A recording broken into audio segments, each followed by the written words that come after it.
হযরত উকবা ইবনে আমির রাদিয়াল্লাহু তাআলা আনহু থেকে সহিহ হাদিসে বর্ণিত, রাসূল পাক সাল্লাল্লাহু আলাইহি ওয়াসাল্লাম ইরশাদ করেছেন, যদি আমার পরে কেউ নবী হতো তা হতো ওমর।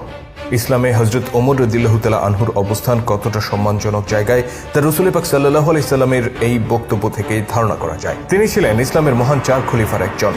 তার শাসনামলে ইসলামের বিজয় যাত্রা এতটাই বিস্তৃত হয়েছিল যে তৎকালে পৃথিবীর যতটুকু ভূখণ্ড মানুষ আবিষ্কার করেছিল তার অর্ধেকটাই চলে আসে ইসলামী খেলাফতের অধীনে, যে কারণে ওমর রাদিয়াল্লাহু তাআলা আনহুকে বলা হয় অর্ধজাহানের শাসক। আশ্চর্যের বিষয় হচ্ছে, হযরত ওমর রাদিয়াল্লাহু তাআলা আনহু জীবনের দীর্ঘ একটা সময় ইসলামের বিরোধিতা করেছিলেন, এমনকি তিনি রাসূল সাল্লাল্লাহু আলাইহি সাল্লামকে হত্যার সিদ্ধান্তও নিয়েছিলেন। নাউজুবিল্লাহ। কিন্তু একটি ঘটনা তার চিন্তা ভাবনায় আমূল পরিবর্তন নিয়ে আসে, আর তিনি ইসলামের ছায়াতলে নিজেকে সমর্পণ করেন। কি ছিল সেই ঘটনা যা ওমর রাদিয়াল্লাহু তাআলা আনহুর চিন্তা ভাবনায় আমূল পরিবর্তন নিয়ে এসেছিল? ইসলামের ইতিহাসে অত্যন্ত চমকপ্রদ সেই ঘটনাটি তুলে ধরব আজকের পর্বে। শেষ পর্যন্ত থাকুন আমাদের সাথে।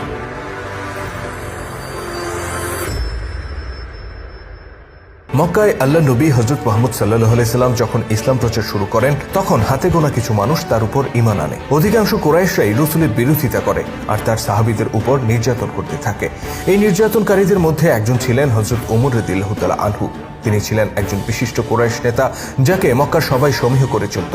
কুরাইশ নেতাদের মধ্যে তিনি ছিলেন বয়সে সবচেয়ে ছোট, তবে বয়স কম হলেও ওমর ছিলেন অত্যন্ত বিচক্ষণ, উত্তম পরামর্শদাতা, ব্যক্তিত্ববোধ সম্পন্ন মানুষ আর সুবক্তা, যে কারণে তার সমবয়সী বন্ধুরা যখন আড্ডা দিয়ে বেড়াতো, তখন ওমর রাদিয়াল্লাহু তাআলা আনহু মক্কার জ্যেষ্ঠ নেতাদের সাথে পরামর্শ সভায় অংশগ্রহণ করতেন। কুরাইশদের এমনই এক পরামর্শ সভায় সিদ্ধান্ত হয়, যারা পূর্বপুরুষের ধর্ম ত্যাগ করে নতুন ধর্ম ইসলাম গ্রহণ করেছে তাদেরকে কঠিন শাস্তি দেওয়া হবে। অতঃপর ইসলাম ধর্মে দীক্ষিত গুটি কয়েক মানুষের উপর নেমে আসে ভয়াবহ নির্যাতন। দিন যত যাচ্ছিল নির্যাতনের মাত্রাও তত বাড়ছিল। একসময় তার সহ্যের সীমা ছাড়িয়ে যায়। পরিস্থিতি যখন চরম আকার ধারণ করে, তখন আল্লাহ নবী নিজেকে অসহায় অনুভব করেন, কেননা এই নির্যাতন থেকে সাহাবীদেরকে রক্ষা করার মতো প্রভাবশালী কেউ তার পাশে ছিলেন না। অতঃপর তিনি দুই হাত তুলে আল্লাহর দরবারে ফরিয়াদ করে বলেন, হে দয়াময় আল্লাহ, ওমর ইবনে খাত্তাব অথবা আবু জাহেল, এই দুইজনের মধ্যে তুমি যাকে অধিক পছন্দ করো তাকে ইসলামের ছায়াতলে নিয়ে আসো, আর তাকে দিয়ে ইসলামের শক্তি বাড়িয়ে দাও। আল্লাহর দরবারে তার নবীর এই ফরিয়াদের কিছুদিন পরের ঘটনা।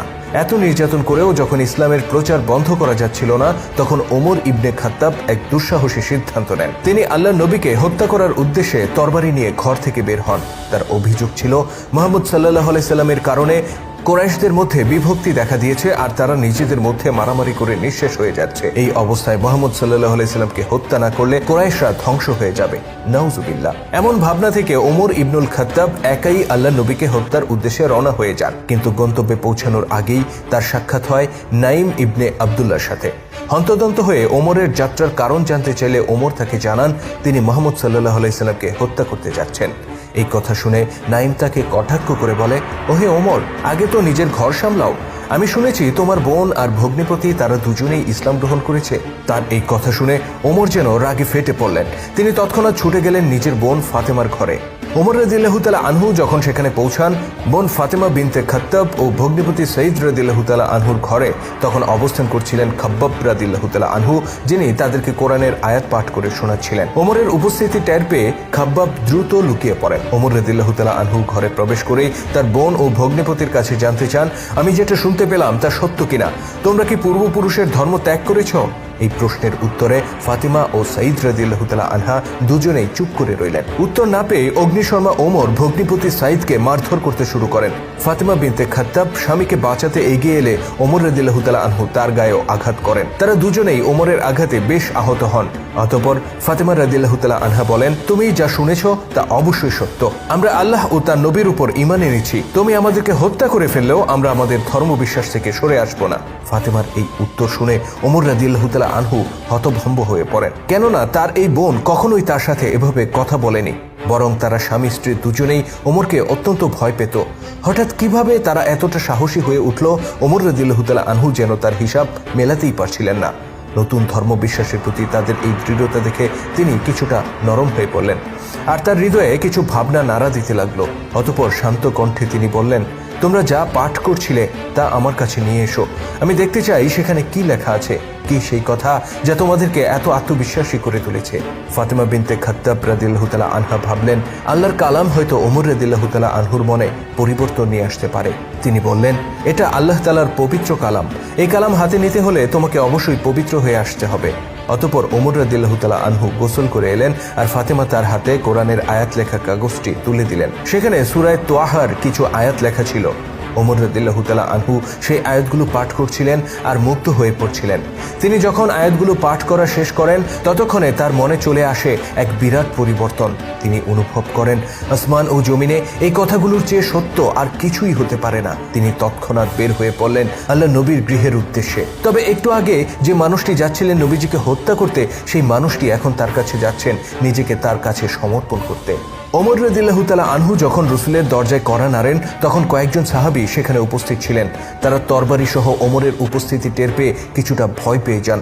তারা মনে করেন তিনি হয়তো কোনো ক্ষতি করার চিন্তা নিয়ে এখানে এসেছেন। কিন্তু সাহাবীদের মধ্যে উপস্থিত ছিলেন রসুলের চাচা হামজা রাদিয়াল্লাহু তাআলা আনহু। তিনি মাত্র কয়েকদিন আগে ইসলাম ধর্ম গ্রহণ করেছেন। তিনি ছিলেন অত্যন্ত নির্ভীক আর শক্তিশালী একজন মানুষ। তিনি অন্যদেরকে অভয় দিয়ে বলেন, খাত্তাবের পুত্রকে ভেতরে আসতে দাও। যদি সে কোনো বাজে নিয়ত নিয়ে আসে তাহলে তার তরবারি দিয়েই আমি তাকে হত্যা করব। অতঃপর হামজা রাদিয়াল্লাহু তাআলা আনহু নিজেই দরজা খুলে ওমরকে টেনে হেঁচড়ে ভেতরে নিয়ে যান। কিন্তু তারা যে আশঙ্কা করেছিলেন তা অমূলক ছিল। ওমর রাদিয়াল্লাহু তাআলা আনহু ইসলাম গ্রহণের আগ্রহ ব্যক্ত করলে তারা অবাক হয়ে যান, কেননা আজ পর্যন্ত ওমর ইবনে খাত্তাব ইসলামের প্রতি কোনো সহানুভূতি দেখাননি। অতঃপর তারা তাকে রসুলের কাছে নিয়ে গেলে ওমর রাদিয়াল্লাহু তাআলা আনহু তার তরবারি আল্লাহ নবীর পায়ের কাছে সমর্পণ করেন। তিনি বলেন, ইয়া রাসূলুল্লাহ, আমি এই তরবারি নিয়ে বের হয়েছিলাম আপনাকে হত্যা করার জন্য, কিন্তু আল্লাহ আমার হৃদয়কে পরিবর্তন করে দিয়েছেন। আমি সাক্ষ্য দিচ্ছি আল্লাহ ছাড়া কোনো ইলাহ নেই আর আপনি মুহাম্মদ সাল্লাল্লাহু আলাইহি সাল্লাম তার প্রেরিত রসুল। আজ থেকে আমার এই তলোয়ার ইসলামের সেবায় নিযুক্ত থাকবে। হযরত ওমর রাদিয়াল্লাহু তাআলা আনহুর এই কথা শুনে রাসূল সাল্লাল্লাহু আলাইহি সাল্লাম সহ উপস্থিত সাহাবীরা আনন্দে আপ্লুত হয়ে পড়েন। তারা খুশিতে একে অপরকে জড়িয়ে ধরেন আর মহান আল্লাহ তাআলার দরবারে শুকরিয়া আদায় করেন। এভাবেই আল্লাহ তাআলা তার নবীর দোয়ার বদৌলতে ইসলামের ছায়াতলে নিয়ে আসেন ওমর ইবনুল খাত্তাব রাদিয়াল্লাহু তাআলা আনহুকে, যিনি পরবর্তীতে ইসলামের একজন একনিষ্ঠ সেবক এবং একজন মহান শাসক হিসেবে নিজেকে সুপ্রতিষ্ঠিত করে রেখে গেছেন। শুধু দর্শক, হযরত ওমর রাদিয়াল্লাহু তাআলা আনহু ইসলাম ধর্ম গ্রহণ করার পর এমন কিছু দুঃসাহসী কাজ করেছিলেন যা তার আগে আর কোনো সাহাবী করার সাহস পাননি। রাসূলের অন্যান্য সাহাবীরা যেখানে ইসলাম গ্রহণ করার পর কুরাইশদের নির্যাতনের ভয়ে বিষয়টি গোপন রাখতেন, সেখানে ওমর রাদিয়াল্লাহু তাআলা আনহু ইসলাম গ্রহণের সাথে সাথে মক্কার পথে পথে ঘুরে নিজেই ঘোষণা দেন, আমি নবী মুহাম্মদ সাল্লাল্লাহু আলাইহি সাল্লামের প্রতি ঈমান এনেছি। ওই সময়ের প্রেক্ষাপটে এটা ছিল অত্যন্ত দুঃসাহসী একটা কাজ। আর শুধু এই একটি কাজই নয়, ওমর রাদিয়াল্লাহু তাআলা আনহু এরকম বেশ